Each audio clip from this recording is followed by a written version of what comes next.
Good afternoon, everyone, and welcome. Thank you for joining us today for another webinar in our Scaling Up Local Food series. My name is Jay Callender, and I am the farmer educator here at Farms, and I will be facilitating today's session. Today, we're going to be focusing on commercial kitchens, an important resource and opportunity for expanding local food businesses and increasing access to locally produced goods. The Farms Scaling Up Local Food webinar series is designed to support producers and community members by exploring practical strategies to strengthen local food systems and grow market opportunities. After today's session, we hope that you will feel more informed and confident in making decisions about utilizing commercial kitchen spaces to meet your needs. We are pleased to have Casey Steele here with us today, founder and managing director of Square One Kitchen in Fargo. Casey brings over 13 years of experience operating a successful commercial kitchen and will be sharing some of her insights and lessons learned along the way. So I wanted to keep my introduction brief so we can jump right into the presentation portion of the webinar. This part is what we're all here for. So with that being said, Casey, I will turn it over to you. Feel free to introduce yourself, share your screen, and get started whenever you're ready. All right, sounds good. Thanks, Jake. I'm going to...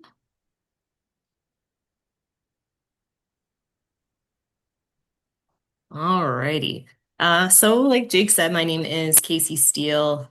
I am the founder and managing director of Square One, which is a shared commercial kitchen in Fargo. And I've been doing that for a little over 13 years now, seeing various businesses come in and come and go and grow or not grow. So I've observed a lot of things in my over a dozen years of doing this. Today I'm here to talk about shared kitchens and their inner workings, as well as the inner workings of food businesses, to kind of give both perspectives of how those things work together or can work together. So what it's like to build out a shared kitchen, as well as what it's like to operate within a shared kitchen as a food business. A little background about myself. I moved from Minnesota to Fargo to go to NDSU for architecture. And a couple of years, it was a five-year program, and a few years in, I realized after a couple internships, architecture probably wasn't the right path for me. So I ended up sticking it out and graduating, and then used the recession at that time as my out. So I didn't have to go into architecture because there were no jobs. So I broke it to my parents that way and ended up finding a job at a childcare facility, and they had a commercial kitchen that was available. They only used it from 8 to 5. And at that time, there were no cottage food options in North Dakota. So if you wanted even just baked goods, you had to operate out of a licensed, inspected kitchen. So I worked with my employer at the time to rent their kitchen after hours. So they used it 8 to 5. I used it from 5 till whenever. And I did weddings, deliveries, business meetings, that kind of stuff, and corporate gifting. So I was able to grow it until the point where I transitioned from working part-time at the childcare facility to wanting to go full-time with baking. And at that time, I would no longer be an employee of the place I was working at. So then I can no longer use our kitchen. So Square One became a very real thing. It started out as just kind of one-off conversations with other people that were like, I'd like to start a business, but I don't want to open my own storefront or manage that, or I don't have the resources to start a kitchen. So Square One started in 2012 by converting it was an office building just west of downtown Fargo, into a commercial kitchen. We have, at that time, we had 2 kitchen spaces, prep space, and then also the dishwashing area. So converted that all. And then I tell people I cried for 2 years because it was hard. It was kind of field of dreams. If you build it, they will come. When they do come, they're not, hitting the ground running with a big clientele list and, just like a full schedule of events or anything like that. So it took a long time to gain enough traction and for everyone to grow to the point where we're actually covering the expenses of just having the facility open to be used. So come the third year or so, things really started to gain momentum. My business was growing. There's a couple other people in there too that had solid businesses. So a lot of times in the shared kitchen industry, they're referred to as anchor tenants. So these are the ones that kind of hold down the fort. They're consistently there, and that you can depend on them for utilizing your space and paying for that space as well. So, for about 10 years, I did both Square One and Love in the Oven until I hit the point where I wasn't doing either exceptionally well. And so in 2022, I sold Love in the Oven so I could focus solely on Square One. And in that time, with that new capacity for focusing on the shared kitchen, I was able to start some educational programming, which started last fall. So we have the Food Business Lab, which is like an 8-week cohort that you go through about all the essentials of starting a food business and the things that I've seen.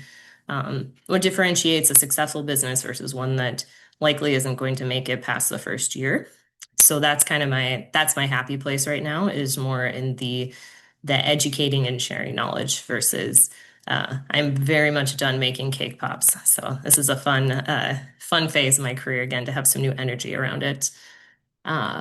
So this is just kind of an outline of what we're going to talk about today, kind of walking through how shared kitchens work, who needs a commercial kitchen. So when do you cross that line from maybe you can operate it under cottage food and you need to become licensed cottage food? How does that work? How can you use that to build your business and grow with minimal investment? And then shared kitchens, the inner workings, the complexities associated with them, setting up a shared commercial kitchen, um, or just a commercial kitchen. It doesn't have to necessarily be shared. Like, this could all apply to just, I need a space to provide, or a space available for me to produce my product. And then we'll walk through operations briefly, kind of very high level stuff. We're not going to get too nitty gritty. And then starting a food business as well. So kind of trying to get both of those perspectives of the commercial kitchen side and that food business. And then we'll have hopefully plenty of time for lots of good questions. So, how do shared kitchens work? You have a facility that is approved and ready for you to obtain a food license. So that's a big part with these shared kitchens. They should be ready and everything is inspected and approved so that you can just do the necessary steps set by the kitchen to obtain your license with the health department. So there shouldn't be any, you need to move this sink, you don't have this floor drain, that kind of conversation. It's ready to go. It provides you durable equipment, moving from that residential level of equipment to commercial equipment. Also allows you to be more efficient. There's dishwashing, there's work tables, everything's easily cleanable. There's generally more space, so you're able to scale your production as well. The shared kitchens also provide the shared resource aspect. So you're reducing your startup expenses, you're reducing your risk because we're collectively sharing a space. We're not individually each going out and building our own. There's initial investment is minimal. Your mistakes are less costly, so you have a little more room to grow. So you're not signed into these. Usually in shared kitchens, they're shorter term leases, and sometimes it's just month to month. So if things don't go the way you wanted them to, or it's something in life happens and you need to step back from it, you're not in a 3 to 5 year lease that you either need to sublet or try to get your way out of, which is not easy. There's also the economic growth portion of shared kitchens, providing a space for businesses to start that otherwise may not have. And it gives them a feasible route to do so. You can bring new products into your community. You have new jobs are created, no more sales taxes generated. It provides potential for tourism and new opportunities to attract people to your area. You can build little hubs and little stores and all these other things that you can focus on truly locally made products that are made right there inside your community. Some other things about shared kitchens, availability ranges. It can be limited. If it's a caterer that rents out their kitchen after when they don't use it, you are then at the will of that caterer's schedule. So that's something to think about too. There can be other situations like a restaurant that doesn't operate for dinner. So they're open 8 to 3. Maybe they rent out their kitchen from 5 to 10 or whatever they're comfortable with. The equipment ranges it's a very wide range. Everything from we have commercial stoves and ovens up to highly specialized equipment can be available, such as dough sheeters, blast chillers, bottlers, labelers, fillers, all of that kind of stuff. It really depends on who that kitchen is tailoring their services to. Storage often is required by the health department. Usually they don't want you bringing in open containers of things between your home and the kitchen or that kind of thing. So usually there's Dry storage, cold and freezer storage, usually you have to keep that on site just because the health department cannot inspect your home to ensure that you're holding those things to the proper temp. And then there's the business resource that a shared kitchen can be. Some kitchens are just, this is a kitchen, this is how much it is. You come in, you leave it how you found it, you pay your money, and we're done. So it's very transactional. And that can serve a great purpose for people. Others are more of a resource where they're trying to provide guidance and help people understand the ins and outs of a food business, helping them be more successful in the long haul or the long run. Shared kitchens provide then approved space for each business to obtain their food license. So again, you should be just ready to go. There shouldn't be anything the kitchen needs to do before you can get to your license, unless you're stepping into some kind of new territory. Like right now, we're working with a company, Nash Family Bacon. They're making bacon and they want to wholesale it. So now it's a Department of Ag involvement. So then we have some new things that we had to do to the kitchen to help it, or in order for him to be able to produce there to wholesale. So things like that can come up if you're into a specialty product or a different way of selling the product than direct to customer. And shared kitchens can have multiple users or just one at a time. It depends on how they're set up. Square One currently has like 5 rentable spaces. There are some where it's just one user at a time based off of the limitations of the space, or how well or not well people could jive in a shared area. And then there's some places in larger cities there'll be 20 of these 8-foot tables all lined up in rows, and you could have 20 businesses prepping at the same time. So it's a huge scale of what the usage may be and how many people could be in there. So now that we know a little bit more about how a shared kitchen can kind of work, there's who needs a commercial kitchen.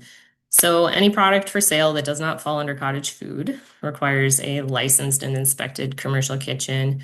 And I'll get into cottage food a little bit more on the next slide. If you're wholesaling, then you do need a license. I think there's some things with like honey, and there's some products that are that's not necessarily how it applies, but for most of your prepared food products, you do need a license when you're wholesaling it. So that just means someone else sells your product to your customers. So I sell it to the grocery store, preferably in a larger quantity so that I'm more efficient with my time. And then they go sell that product to the customers. And you can also find people that have cottage businesses that have outgrown their home production, that they can't produce anymore, or it's causing turmoil within their family dynamics. Then maybe they got to move out and start producing elsewhere. So cottage food was adopted in 2017. So like I said, when I started baking in 2010, there wasn't that option. But in 2017, North Dakota adopted the Cottage Food Act. It provides an opportunity to start from home.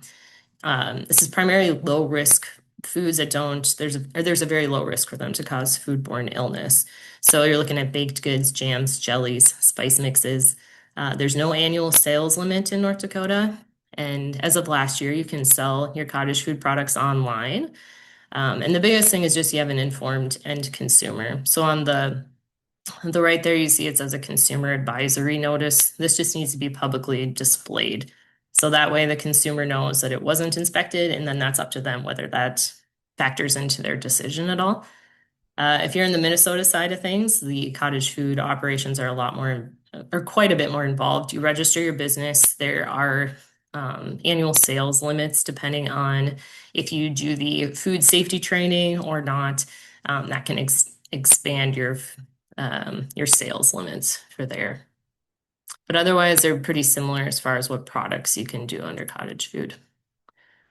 So I think cottage food is a great way to start if your product falls under that category. It's a great way to grow in a manageable way and also to save money. And many shared kitchen clients are cottage food operations that have outgrown their home. They need to separate their business from their personal life. A lot of times you have a product when you start a food business that your family and your friends have nudged you. They're like, oh, you should go sell this. It's so good. You should sell this. And before you know it, you're selling it. And so you have a cottage food business, and then you're growing customer bases, and you realize I don't know all my customers' first names or the last names, and these are complete strangers. So that's just kind of this natural progression of how a cottage food business can kind of grow beyond your home. So if you want to expand wholesale, then you move beyond cottage food. or if you're looking to expand your product line beyond the limitations of cottage food. So, say I make spice mixes, and now I want to use my spice mixes to start smoking some barbecue and catering or doing meats and that kind of thing. Then I'm crossing over that threshold of cottage food to licensed product. And I did forget to say at the beginning, if you have any questions, you can ask them at any time. Happy to answer them as we go, too, or you could save them for the end. Either way works on my end. So, getting into a little bit of the details of a shared kitchen and how it works. This is more from the perspective of looking into building out your own kitchen or utilizing a space to share. They're expensive to start. That's kind of what the first 2 years of Square One was, where there was the loans and the payments and the utilities and all that kind of stuff. And I, with Love in the Oven, I wasn't busy enough to be the sole person to bring in enough income to support Square One. So the cost to start up are pretty extensive, but it can vary. If you find an underutilized space, that's great. Otherwise, you're looking at investing in hoods are a big thing. The hoods, the fit up for the hoods, and all the sinks. So many sinks, which we'll talk about later. Utilization, you need to keep consistent usage. Can you fill those hours to pay the bills that you know are associated with operating this space? It can take a little while for a schedule to fill up, but your bills won't wait for that to happen. So it's something to consider is what is the demand for this and what do I need to have coming in order to cover this? Monthly minimums, I encourage usage through monthly minimums. When I started Square One, I did not have monthly minimums. It was just like, yeah, get a license coming in. You're gonna come in, right? Oh, you're not gonna come in. Oh, shoot. So, like I had people who obtained a license and used it as like a front to obtain a license, and like there's a lot of humans in the world, and we got a lot of personalities to navigate. So monthly minimums are pretty much as industry standard. It helps you kind of provide that base income to cover your standard expenses that you have. And then anchor tenants, which you talked about a little bit before, are just consistent daily or weekly users that you can count on. So great examples are those wholesale businesses where they are fulfilling orders for various locations on a regular basis. They're in often enough to provide you that stability. And usually your anchor tenants are set up with a multi-month contract versus the month-to-month contracts that you might have in place. And this usually comes with some kind of discount too in their rates because they'll be in there more often. So, a little more things talking about rates. They can be hourly, daily, monthly, or weekly. The less complicated, the better. And then it also depends what you're going to charge, depends on the location, the equipment. Major metropolitan areas can charge $50 an hour or more for a shared kitchen just because there's such demand for it. Rural areas, you'll see more of like $12 to $25, which is still a pretty big range. And part of that depends on what equipment you have available and what's included. So if they need to bring in all their disposables and everything to clean, which I do not recommend, everything that they need to clean and meet code should always be on site because that gives every user the opportunity to easily clean a space without any excuses. Um, Humans are complicated. Sharing is hard for adults too. So shared spaces don't always work for everyone. Sometimes it motivates people to be in a shared kitchen to move out faster just because it's just not their jam. So it's something to keep in mind is just the different personalities. And then despite different concepts of cleanliness, everyone has to do their part. We're all working together. There's a lot of liability and we're all inspected. So everyone needs to be aware of food safety training and what is required. The free-for-all does not work. There's a definite need for oversight.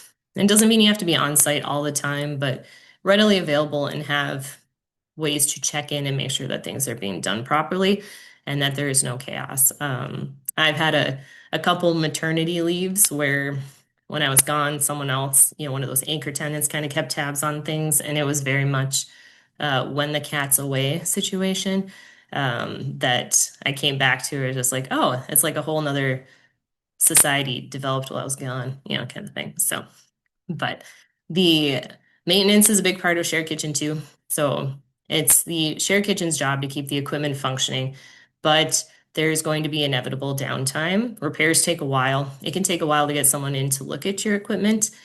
Routine preventative maintenance is a must. So knowing your equipment inside and out and what needs to be done to keep it from failing on you faster than it naturally would. And then there's always required maintenance too. So your fire inspections, your fire suppression checks, any inspections associated with food licensing for the facility. And then repairs are costly, so which is with any industry, but I recommend becoming very handy and harnessing a desire to tinker without fear of repercussions. So my first example is we bought these, I got these KitchenAid stand mixers and they were used to make things that they shouldn't have been used for. And so some gears fell apart. And so I bought myself some cool little tools and I was like, what's the worst can happen? I already have a stand mixer that does not work. So watched a YouTube video and ordered some parts and put it all back together. So very satisfying. And then once you do that, you just start finding yourself doing things that maybe you shouldn't be doing, but you're doing them anyway. And it's kind of fun when it works out. I know a lot of times when I work with new food businesses, the health department kind of scares them, makes them nervous, or they come in thinking that they're trying to stifle their business and make things harder for them. And that can be true, but in general, it is not. So I recommend that shared kitchens work alongside the health department. It took a while to convince the Fargo Health Department that a shared kitchen was a good idea. Initially, they thought it was going to be just like anarchy.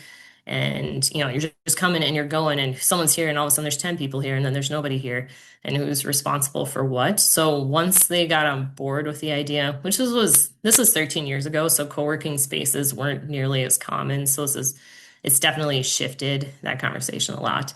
But once they got on board, now we are very strong partners in growing the local food scene. So we have an understanding of our responsibilities, and I work alongside with the businesses to help them prepare to discuss their products with the health department. And I think that helps a lot with making it less intimidating. Communicate with your health department and ask questions, and then always be comfortable respectfully asking more questions. We've been navigating a lot of new types of products that are being brought to the market that the state or like our local health department too is not familiar with the process, and it doesn't fit, perfectly into the food code. It kind of is on the outside or it does something that's a little different. And so you have to work with the health department to really explain and kind of advocate for yourself of like, this is a process. I can prove it is safe, and therefore I should be able to sell this food.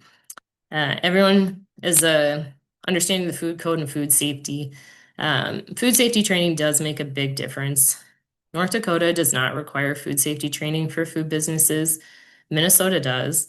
I recommend if you're going to share a commercial kitchen in any capacity with other people that you have them take at least some basic like food handler level food safety training. So when I started enforcing that with square one with every new business, it really made a difference because you don't know the practices of someone in their home. And when they move into a commercial kitchen, there's no wiggle room. Like it has to be done this way. And so it doesn't always translate. And these videos and these online courses and assessments kind of help get that built into their practices. So highly recommend requiring food safety training for yourself and for anyone that would use your space. So there's a couple different avenues for opening a shared kitchen. I'm a big fan of the existing space option. So you can work with your local health department and make sure there's no hidden issues. So say once you start renovating the space, all of a sudden you have to bring it all up to code and you need a new hand sink.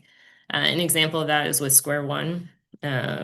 Before, or like when Square One was built, the dish room did not require a hand sink. So we do not have a hand sink in our dish room.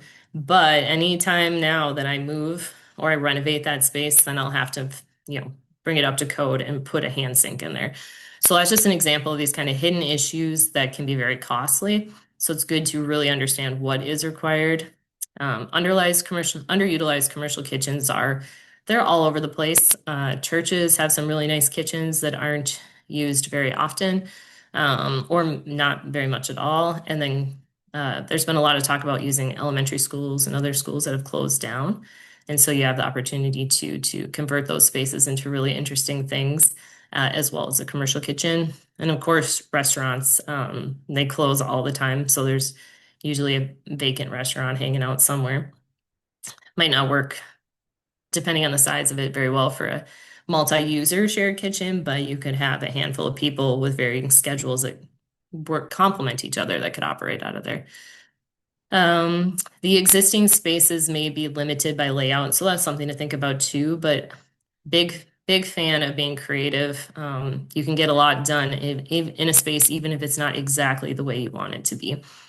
And then be aware if anything is grandfathered in. So that's my example with the hand sinks too, where if it's uh, before it wasn't required, but now it is, and because you touch things, now you have to make it happen. So the other option is building new. Um, or I guess you could say renovating would kind of fall under this, like we did with the office building. The hood system's your major expense, so you want to make sure it's sized right and it's the right type of hood for what you're looking to make or who you're looking to have in your space with you. And then sinks, you will need a lot of sinks, hand washing, mop sink, food prep sink, more hand washing sinks, and then all the floor drains that come with that. And then finishing materials make a big difference too. So what's on your floors? What's on your walls? What's on the ceilings? Is it non-porous? Is it easily cleanable? And that varies from state to state. Minnesota is different than North Dakota as well in that. But so for equipment, when you're picking out equipment for a shared kitchen, if you're one of your own clients, then you know what equipment you need.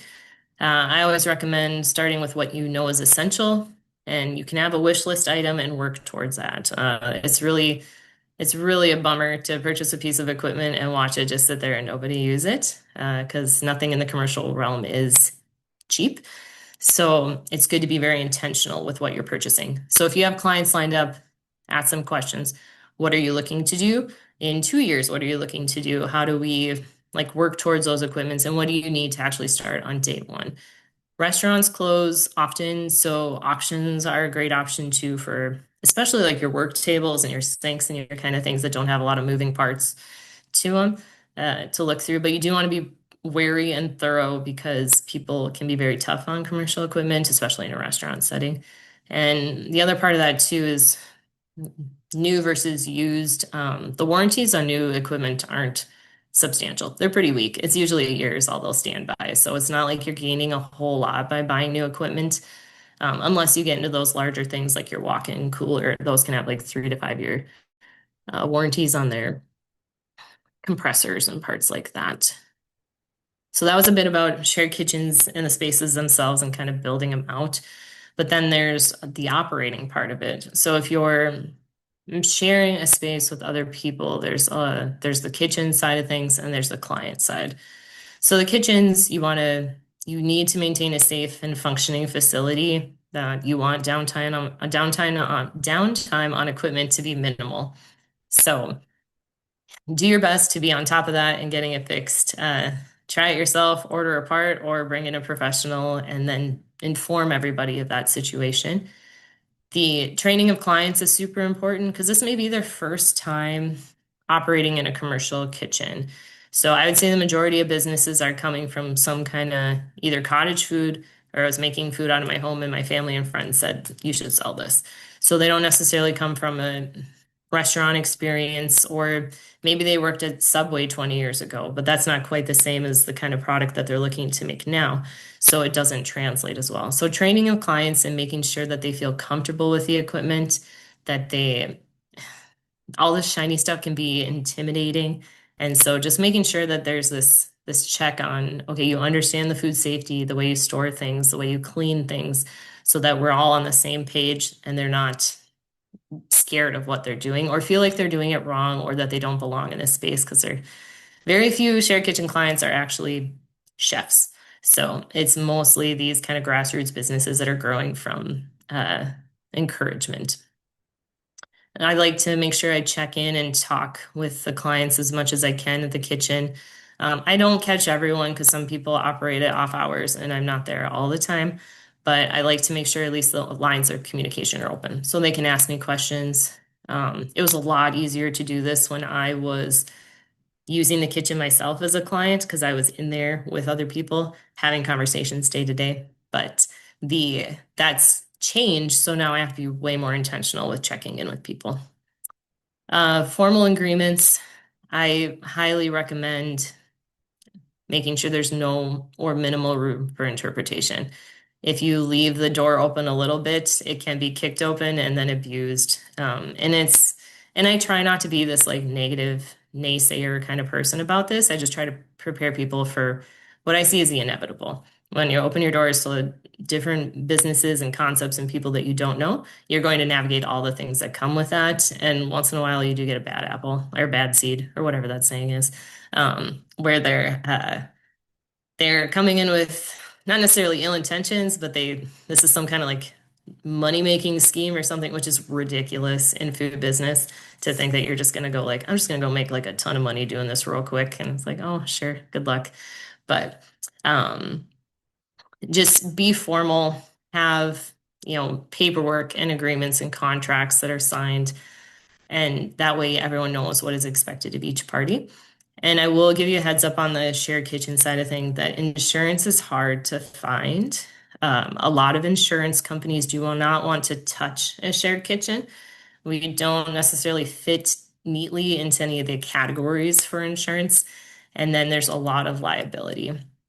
There are a couple companies kind of working on developing insurance policies because they doing policies for food businesses specifically now. So then they're trying to expand to offer that service to shared kitchen. So hopefully it gets better in a couple of years here, but it can be a real pain to find reasonable insurance that protects you in the way that you need it to. From the client responsibilities, they need to meet any requirements set by the kitchen. So over the years, I add to the list of things that a food business needs to have ready and established prior to food licensing. So that can be everything from safety training, registering your business with the state, obtaining insurance. They need to track their time accurately. Um, Whatever that means, this also plays into the kitchen side of things too. So you have to have a system for booking time and tracking time so that you can bill and people know when is available and when is not available. The following the food safety guidelines is obviously non-negotiable, and then seeking out available resources to prepare your businesses the best you can before they start really does make a difference.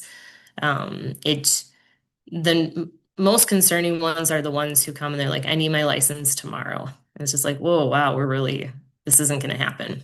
So sometimes being able to help them slow their roll a little bit and get these things lined up can help you realize maybe we're not a good fit, or that you can have these kind of like little red flags pop up in your mind where like this isn't going to work out well for us, or help them realize too that they had some ants in their pants about what they're doing and they got to slow it down.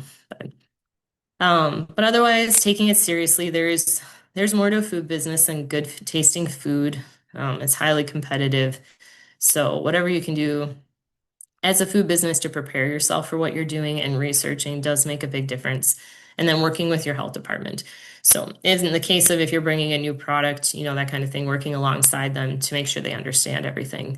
And they can become more of an advocate versus an adversary, it makes your life a lot harder if you already have someone working against you when you start. So from the food business side of things, spend time understanding your business. Like I said before, this really does make a difference. Take a class, find a webinar, do some research, like look into this. There's a high failure rate and slim profit margins, so that really stacks the deck against you a little bit in the food business realm. But there's a lot of great opportunities. And I think especially where we live, like within the state, there's a lot of exciting new things that we can bring to our area that nobody else is doing yet. So that provides a lot of opportunities, but I just ask that everyone is very intentional with how they are doing that, and just taking the time to be prepared before you actually launch. Finding a mentor. The SBDC is great. Score,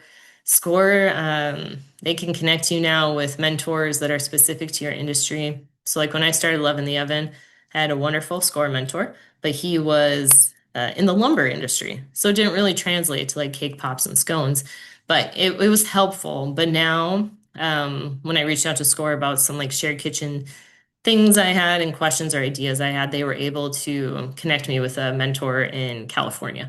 So then I was able to connect with someone in the exact same industry as me, which was very, very helpful. Obviously, Farms provides great resources as well. And then test your product, document it, and get honest feedback. In the Midwest, it can be very hard to get honest feedback. So find people who will really push you on your product and make you think about it and make sure that it's polished and ready when you actually put it out there versus like, oh, geez, this is just so good. The other parts about starting a food business is finding a space to operate and make sure it's a good fit. Like I said, the shared kitchen and the kitchen client, they go hand in hand. So you guys got to be able to coexist and work together and understand each other.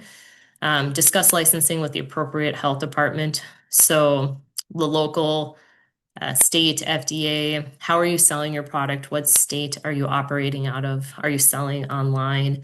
What are you selling? Your product and how your product gets to customers determines your licensing.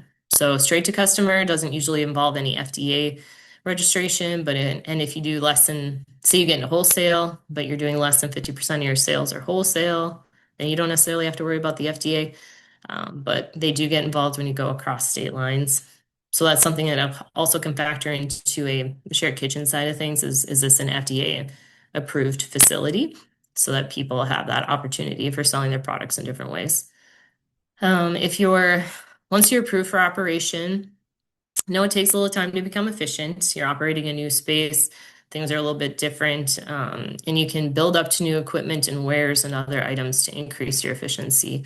There's lots of cool, shiny things out there to buy, and you don't necessarily need them right away. So being able to really identify when it's appropriate and financially the time to purchase newer pieces of equipment that can grow and scale your business is really important.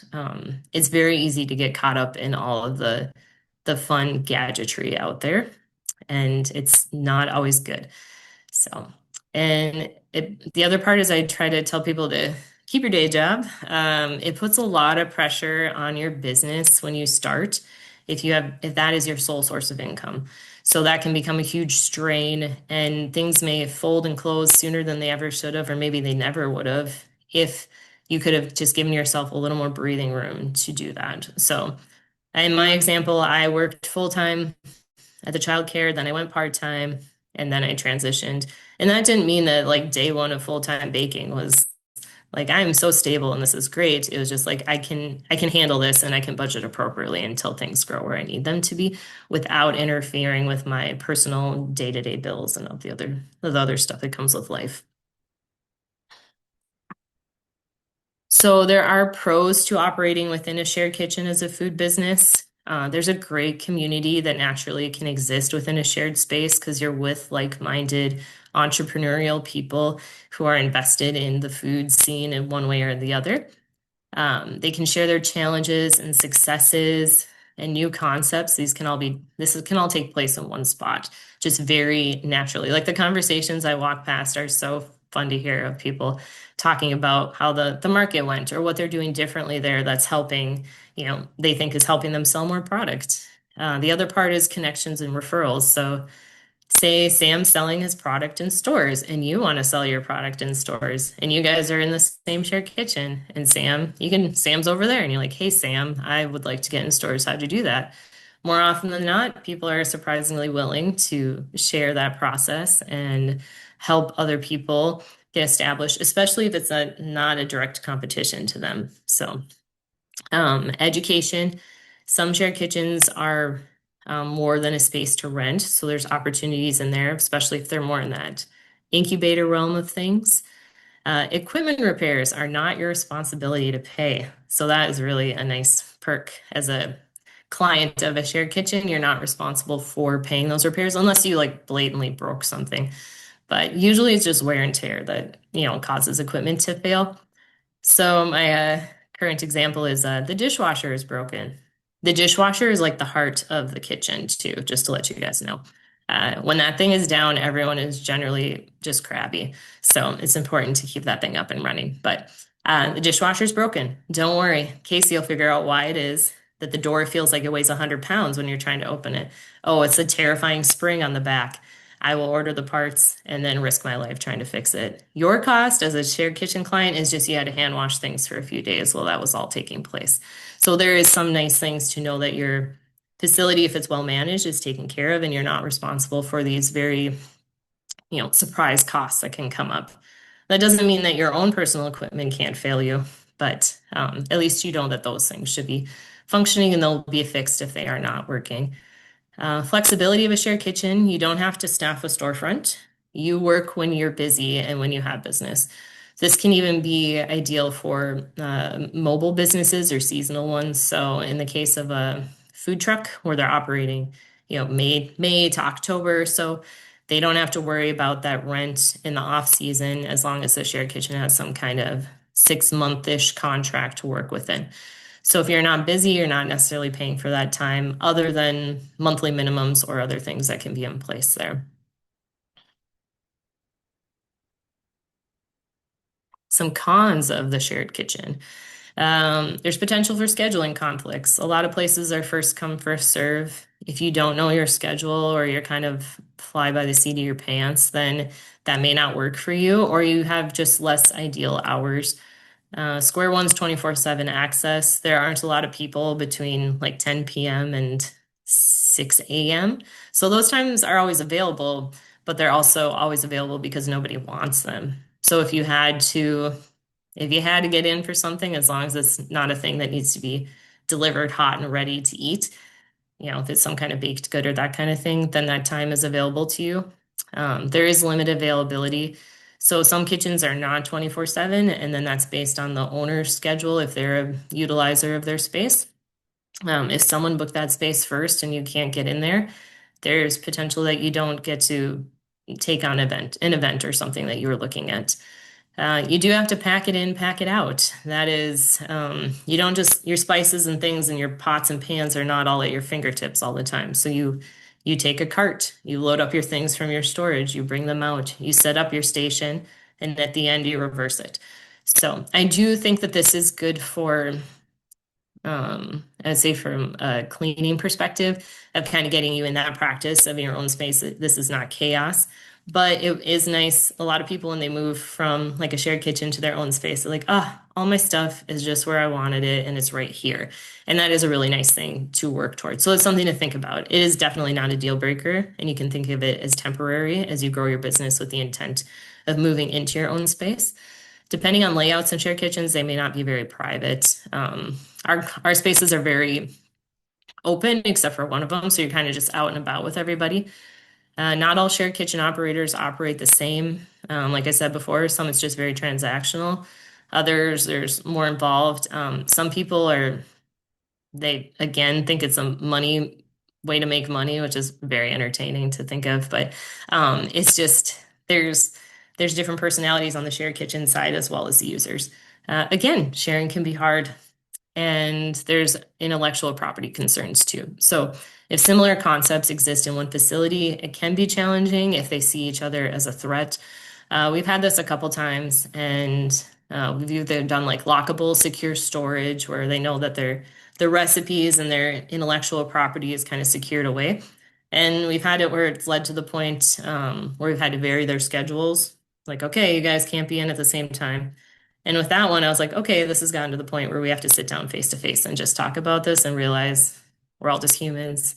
You each have your own place in the market, and this isn't as big of a deal as we thought it was. But it does come up, which also plays into the sharing is hard part.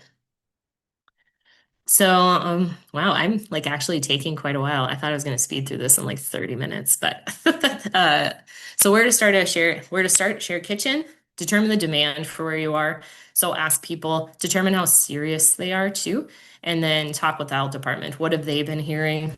Have there been people approaching them like, I want to sell this, but I can't. So then you can kind of get a feel for what is needed in your area. Look at spaces. Again, underutilized, great. Crunch your numbers. I say work with the SBDC and fill out like every single Excel spreadsheet that they will give you to really understand, even though you're doing some like projections and they're hypothetical, it really helps you figure out like, what do I need to do to make this work? I would love for other people to open shared kitchens and not cry for 2 years. So do your homework, connect with other shared kitchens in similar sized communities. I've toured various kitchens throughout the area, or like in Minnesota and farther away too. And as long as they're not, sometimes they don't care. They can be a direct competitor, but as long as they aren't seeing you as a competitor, then they probably be very willing to just kind of share some insight. And then I am not like a hire a lawyer for everything. Sorry if there's any lawyers on here, but in the case of this, like when it comes to the shared kitchen and those formal agreements and those contracts, it's very important to have something in place. Because you need to take it seriously. There's a ton of liability at stake. And it does matter because eventually these contracts will come in play as you'll have a business that kind of comes in, abuses the system, and leaves you hanging the longer you're around. So it's good to have written agreements that are signed by both parties. From the food business part side of things, what are you selling and why are you selling it? How are you selling it are big questions to ask. Do you need a food license for this or can you operate under cottage food? Know your business. So, just like the shared kitchen side of things, know your cost, your prices, where you're sourcing your ingredients, your packaging, all of these things matter. Do not make up your price based off of what someone else is selling that's kind of similar. It's a very slippery slope that often leads to failure. You do not know the quality of what they're doing or how much they're willing to, what they value their own time is, and that kind of thing. So, you don't know all the parts that lead to the price that they may have just made up too. So then you're making up a price based off of a price someone else made up. Um, Formal recipes, look into the scalability of these things that you're making. Find a kitchen if you need it. Have those conversations and make sure that you feel comfortable with their operation and how it works for your business. And then consistently make great food. I always tell people if I have something and I loved it so much and I come back a month later, I want it to taste just like it did that time.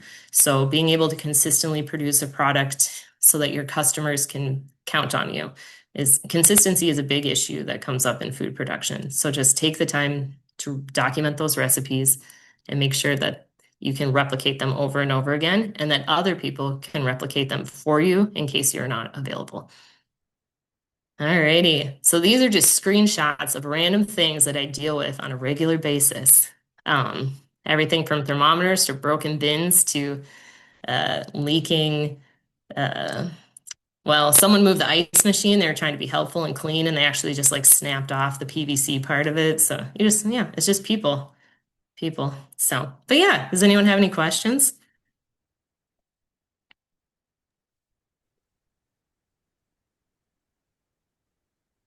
Yeah, we can take a Yeah, couple I minutes here. got one.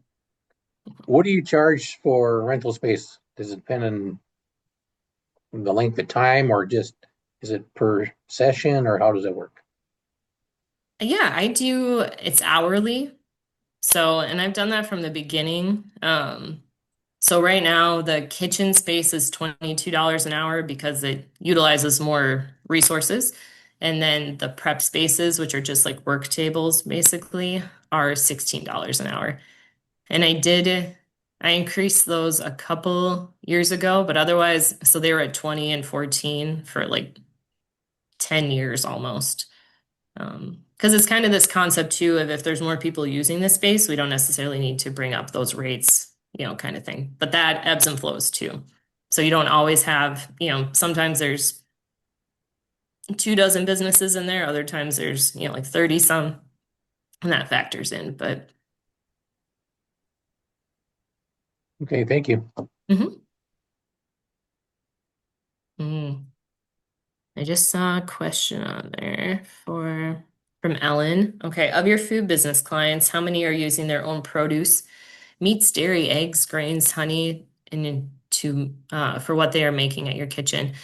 That's a good question. Right now, I would say there's some honey businesses that are starting that are getting their own bees and kind of doing their own honey thing. But other than that, those that utilize local ingredients are sourcing them from local farmers. So, like fermented foods and off the deck, they work seasonally the best they can with local producers and very like specific ones. I think they have agreements with and that kind of stuff. But there aren't a lot of people taking a product like a value added product and doing that from an agricultural perspective.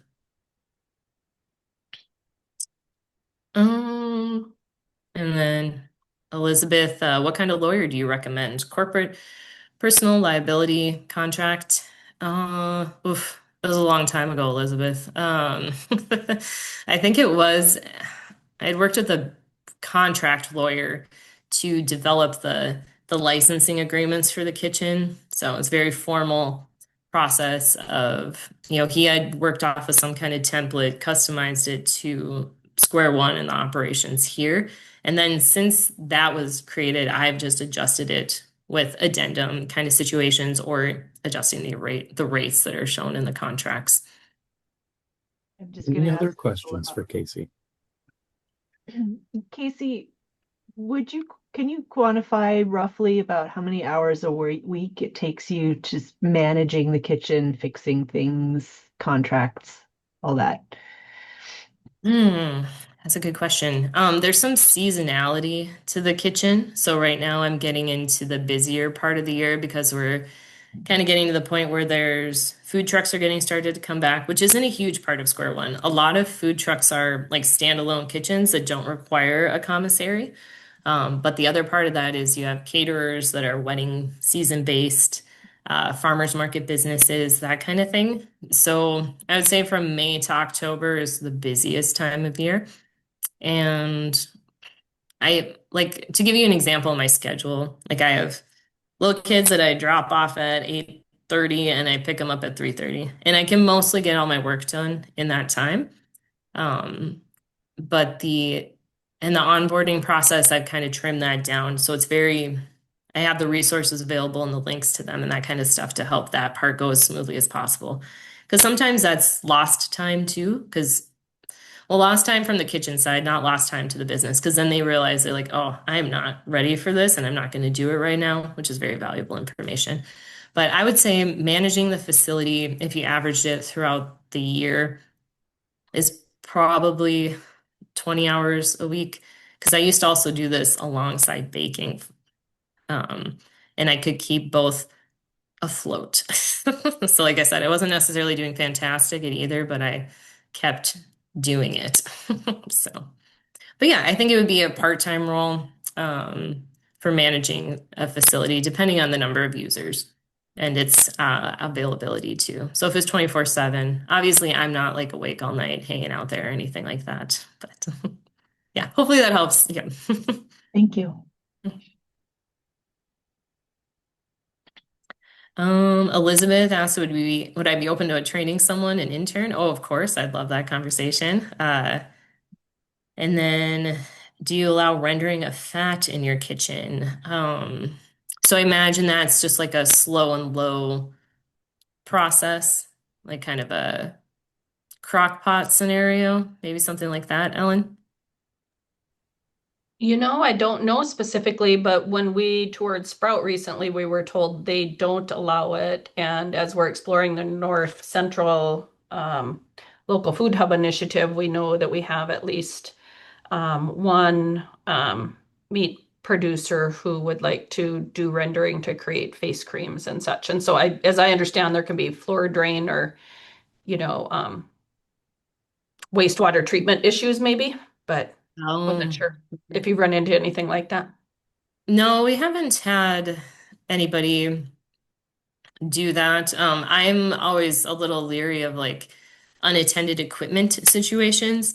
So in that case, like right now we have a honey producer that's looking to start that they're doing infused honeys and then they have to warm up their honey in this like sous vide situation and warm water. And so we're trying to figure out what's the safest way and how do we I feel like monetize is the wrong word, but what are the costs associated with running equipment, consistently overnight and that kind of thing. So my biggest concern with that would come from what is the amount of time and is it unattended?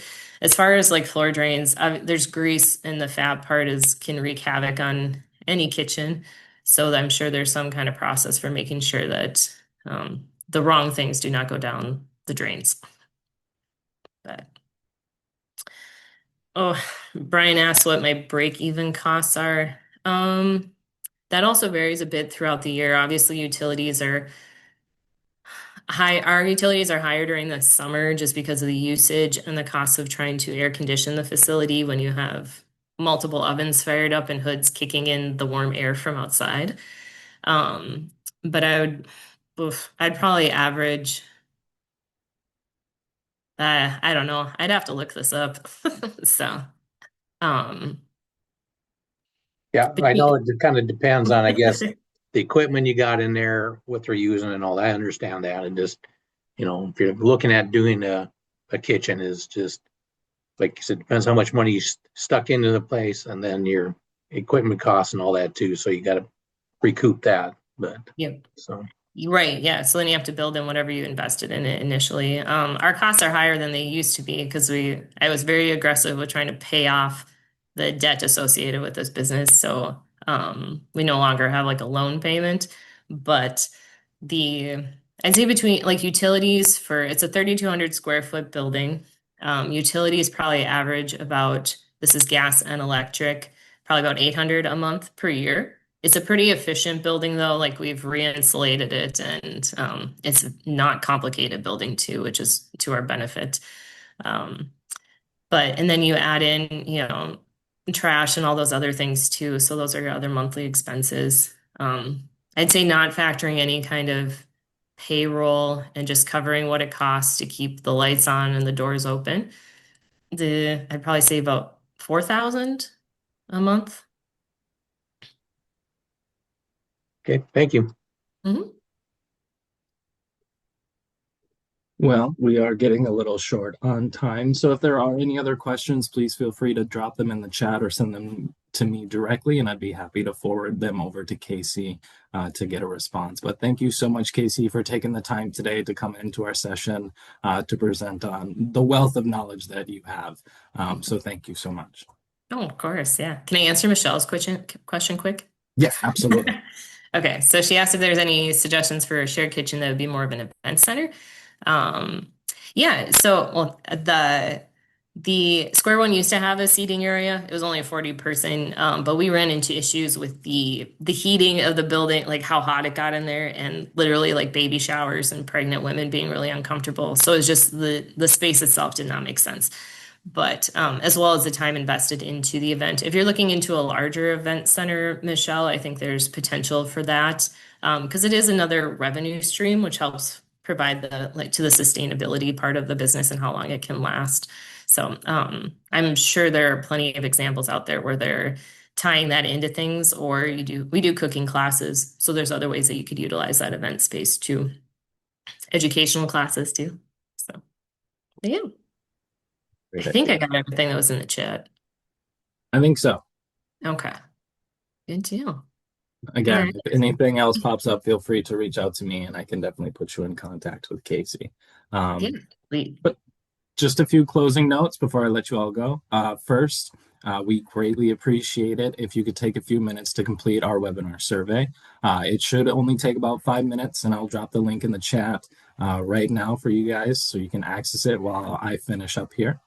Please make sure that you complete this as soon as possible. Your answers do very much matter, and I personally will be reading through every single response. So thank you again for taking the time to join us today. We truly appreciate your participation. I'd also like to extend a big thank you again to Casey for your excellent presentation and to our local food promotion program grant for supporting farms and offering this webinar and resources to our community. We couldn't do this work without the support of our partners. A recording of today's session, along with the additional resources, will be shared in a recap email coming later this week. If you would like to revisit any part of the presentation or explore commercial kitchens a little bit further, please keep an eye out in your email for that message. If you like the content that we covered today and would like to stay in the loop when new webinars and programs are coming up, please feel free to sign up for the Farms newsletter and also follow Farms on our social media to get the most up-to-date information that we have coming. Also, if you know anybody in your community who would benefit from joining one of our programs, please encourage them to reach out. We're always excited to meet new members of our community and help them get started. That is all the information and content that we have for today. I hope you all have a wonderful rest of your day and enjoy this beautiful spring season that we're having. I look forward to seeing you all again soon. Thank you again and take care, everyone. Yeah. Thanks, everyone.